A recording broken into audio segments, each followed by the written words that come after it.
Naghain naman ng petisyon sa Korte Suprema si Senadora Laila de Lima laban kay Pangulong Rodrigo Duterte. Ito'y para raw pigilan na ang gobyerno sa anya iligal na pangungulekta ng personal na impormasyon tungkol sa senadora. At may ulat on the spot si Jam Sisante. Jam? Yes, Connie, kinasuhan nga ni Senador Laila de Lima si Pangulong Rodrigo Duterte para raw tigilan na ng Pangulo ang mga personal na atake laban sa kanya. Kasama ang kanyang mga taga-suporta, naghain si Senador Laila de Lima ng petisyon para sa writ of habeas data laban kay Pangulong Duterte. Ginagamit na daw kasi Duterte ang kanyang posisyon upang gantihan si de Lima para sa pagpuna ni de Lima sa di umano'y extrajudicial killings mula pa noong alkalde ng Davao si Duterte. Pinakita pa ni de Lima ang video clips ng pagmumura sa kanyang Duterte at pag-iinsulto sa kanyang pagkakababae.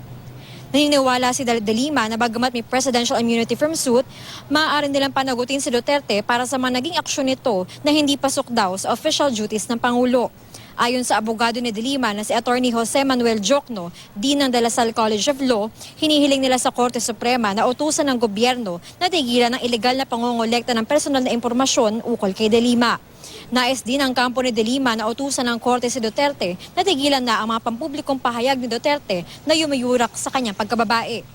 Muling giniit ni de Lima na hindi niya bagman ang dati niyang driver bodyguard na si Ronnie Dayan o sino man dahil wala raw siyang tinatanggap na pera mula sa drug lords. Wala daw siyang kinalaman sa operasyon ng ilegal na droga at hindi siya kailanman nakinabang dito. Connie, magsasampayan daw ng reklamo si Senador Laila de Lima laban sa iba pang personalidad o opisyal ng gobyerno pero hindi muna siya nagbigay ng detalye ukol dito. Connie? Alright, maraming salamat, Jam Sisante.